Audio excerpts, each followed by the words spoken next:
Thank you very much. We indeed had two very inspiring speakers, Mas Diki and Mas Aris. And Mas Aris, if you ever need some social media marketing advice, I'll be happy to come by one day and provide that. So once again, thank you for having me here. I will admit I'm quite nervous to be here, but also very excited. And today I'm going to be mostly speaking about my own journey to where I am today. But just one slide, a little bit about myself. First of all, I had a very much international upbringing. Due to my father's job, we traveled the world a lot. So I was born in the Netherlands, and then we moved to Bangladesh as a child, and then we moved to Indonesia for about 10 years, because my mother is originally from Bandung. And then after Indonesia, I moved to the UK, where I studied and worked. Currently, I'm in business development for a social media marketing agency. And as most of you know, Indonesia has some phenomenal numbers when it comes to Twitter users and Facebook. So that's one of the reasons why I wanted to come back here and progress my career here. Some of my achievements, I think the most important achievement here is moving back to Indonesia, because I think for as long as I can remember, I've always wanted to come back. And it's taken me about 14 years to get back permanently, hopefully. One more thing, some of the accounts that I worked on, as was mentioned before, I worked on some big name accounts, which I'm very proud of. But today we're not actually going to talk about my job here, about social media marketing and all of these fancy accounts. We're actually going to talk more about how I got to this stage, because I think that's a far more interesting story. So I'm going to tell you a story that is about struggle, lots of failure, perseverance, and discovery. What happened there? Right, there we go. And basically how these life lessons made me into the person that I am today. So, I was one of those kids in high school that just wanted to be a rock star. I was a guitarist, I had a band, I could write songs. I wasn't the smartest in school. I was very naughty. I hung out with the kids who smoked, and I was always going out, and I was incredibly lazy. And a lot of my teachers predicted, yeah, that Arvid, he's not going anywhere. He's probably going to fail. And I was even predicted to fail high school. And at that time I didn't really care. All I wanted to do was play music, right? And I didn't really care too much for school. I thought I was going to make it in the big time with my guitar and my singing. And so what I did is I went to a sound engineering school in London, and here I got a degree in sound engineering and music recording, because I thought, okay, I'm going to record my own songs, and then I'm going to release them, and I'm going to conquer the world. Right? But this is where the story took a bit of a dive.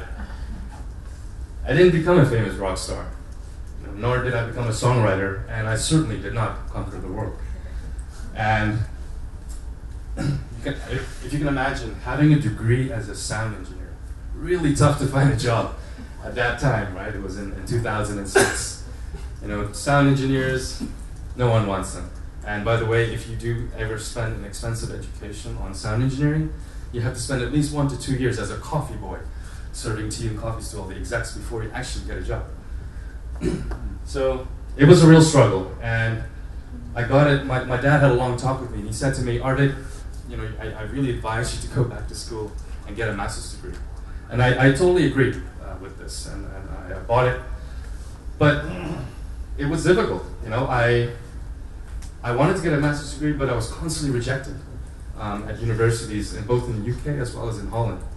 Because as you can imagine, with music recording, it doesn't really relate to business administration or international business or entrepreneurism. So it meant that I kind of had to start another bachelor's degree in something that was considered useful at the time. And so I basically drifted around from school to school. That bachelor's degree, by the way, didn't work out either. So I went to another school, at least 3 others before I thought, okay, now I need to actually earn some money, because I'm getting older, and my parents can't support my ass the whole time. So one of the jobs, well, actually I'm going to take you through some of my jobs. And one of my first jobs was as a cleaner. Now, my girlfriend's sitting in the audience here, and she doesn't know some of these stories, so hopefully at the end of this presentation she'll still want to be with me. But I started out as a cleaner in the UK, and I cleaned dorm rooms for first-year students. Really disgusting, right? I was on my knees scrubbing toilets and bathrooms and their rooms. And then I upgraded to cleaning pubs and bars. But you know, I needed money. I had to do what I had to do, right? And then soon I became a bartender, where I worked in a heavy metal bar, right? This is a bar with all these guys with tattoos all over their necks and arms, and even sometimes on their face. And then I worked as a care worker, where I worked with people who had mental health difficulties, so mainly paranoid schizophrenics and drug users. And I remember one of the folks that I used to visit, he was a methadone user, so that's the substitute drug, right? And basically, in his house, I was not allowed to sit anywhere, because this person was so forgetful, he would forget where he put his needles, right? It could be in a couch, or it could be between his dishes, so I was never allowed to touch anything in his house. And so, and at that point, I was like, oh my gosh, you know, where did my life go? I still need money, and I have this degree that's completely useless, or so I thought at the time. But then I moved on to become a cook in a Japanese restaurant. Now, as mentioned before, I'm a foodie, so this was the most fun job I had. Has anyone here seen the show, or does anyone know Gordon Ramsay? Yeah. Yeah, right? Do you know how he cusses and yells at his staff? Yeah. Well, my chef was like that, except he didn't swear. And so on the day that I left this job, I took pictures of all his secret recipes, and I still use them today. Nice. Nice job, man. But as you can imagine, having all these different jobs, I was still trying to apply to university, right? And nothing was panning out. I also worked in a warehouse where I carried boxes all day long. And then when I got home at 5 o'clock, I was so tired that I just fell asleep instantly. And then one of my final jobs was as a masseuse, what you call a tukang pijit. Yeah. I did that for 6 years. Oh. My girlfriend hasn't capitalized on this skill yet, but she might one day. No, but the reason why I added this is because working in a bar, you had to work crazy hours and for very little money. But working an hour and a half as a masseuse, which I also enjoyed, was about 80 euros. That's a lot of money, right? I think that's like 1.4 million or something for just very little work.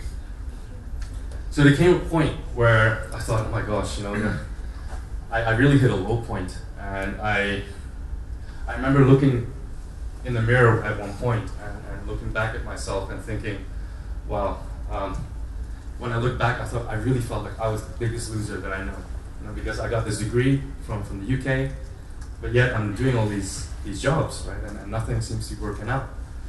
And so that was the biggest kick up my ass. But then I also like quotes like Mastiki, and I remember a friend who reminded me that, you know, in order to succeed, you must be willing to experience failure, right? You have to know what it's like to be at the bottom.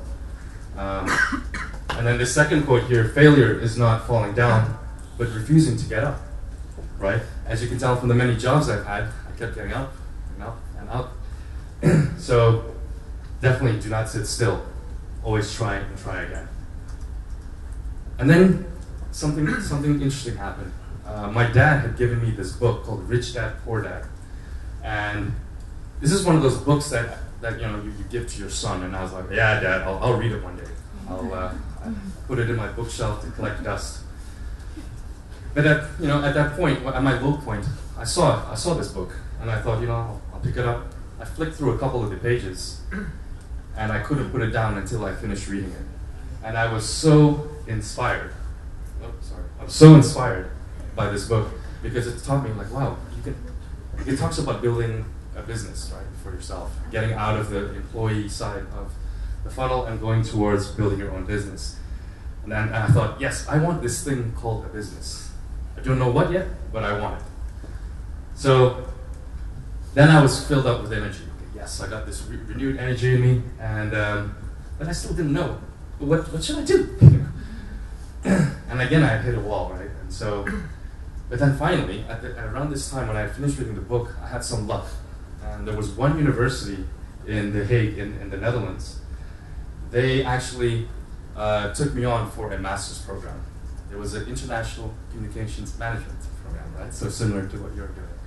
And there, they didn't really care what kind of bachelor's degree you had, as long as you had one. And so I was I'm still very grateful to this school for allowing me to attend. This is also where I discovered about social media marketing, my passion. Right? I love communities. I love building communities, and I love engaging and inspiring them. But I'm going to talk a little bit more about that a little bit later. But with a bit of motivation, I got accepted. This was my chance. And I remember that story before about me being lazy in high school. Well, I graduated amongst the top of my class because I was motivated. This time I had a goal. I knew I wanted a business. And I found out what I wanted to do during this degree. And there's a company called Zappos here in the US. Has anyone heard of Zappos? Yeah? Yeah, it's basically the Amazon for shoes, right? Why I think this is completely genius is because what they did, the founders created a community of people who love shoes, right? Women can probably relate, right? So what is the one thing that you can sell to a community of shoe lovers? Anyone? Shoes, right?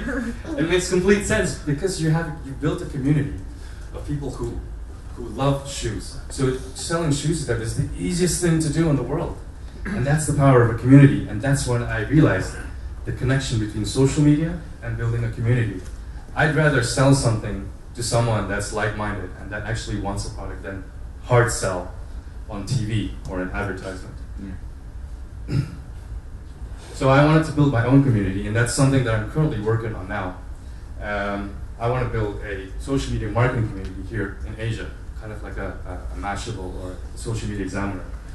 Now, what I did is that I basically consumed everything that I could read about this topic, about social media. I even invested a lot of money in here. I even maxed out my credit card, which my parents were not happy about. But I was hungry for this knowledge, and I was willing to pay for it. And with this knowledge, I was then ready to go into the big bad world, right? And I got a corporate job in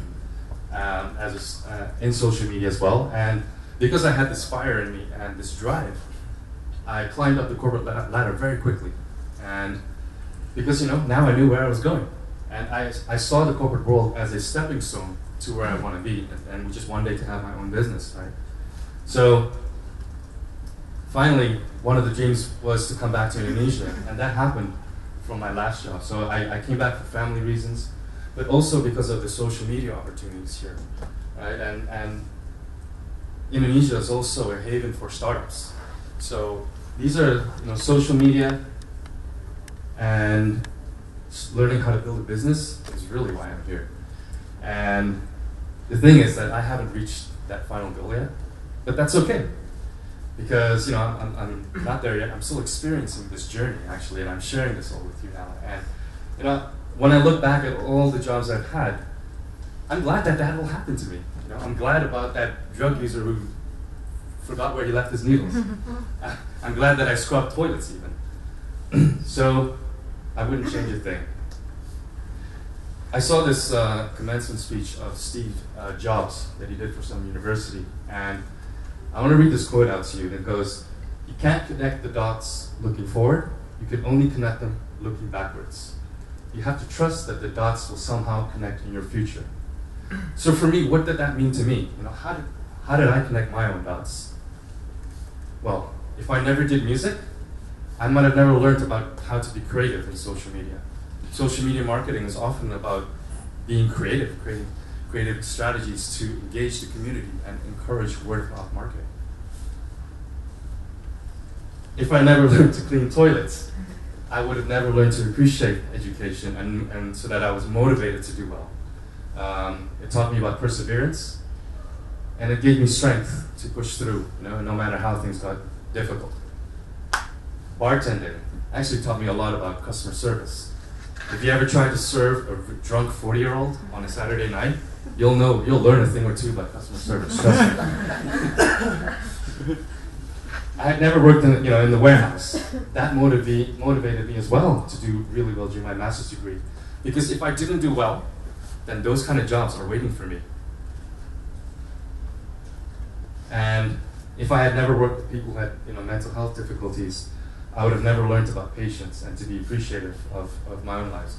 A lot of the people that I work with, their families had abandoned them, and I felt very sorry for them. But at the same time, I was also very appreciative that I have still such a loving family. Right? And then finally, if I never read that book, which my father gave me, it would have never have inspired me to want a business and strive towards it. So my message to you, you might sometimes feel like you don't know what you're doing here. Sometimes maybe your parents told you to do this degree or whatnot. At times you might even feel lost, or maybe you're afraid to make mistakes. But I'm here to tell you that it's okay. It's okay to make mistakes, because I made plenty, as you can tell from all the jobs that I've had. What I've also done is I've found what you're passionate about, right? And what makes your heart sing, and try to connect the two and make a business out of it. Which is something that I'm doing now. So don't be afraid to make mistakes. They're one of the ways that you learn about yourself. And just remember to get up and try again. Because it can't rain all the time. Because one day you'll be able to connect the dots in your life, and you'll be able to see the decision that you made and how it affected to where you are right now. So I would love to hear from you. If you have any stories like this that you'd like to share, you can send me an email, tweet me on the Chiselnag, or Instagram me a pic of your favorite quote on @AskArvid. Thank you very much.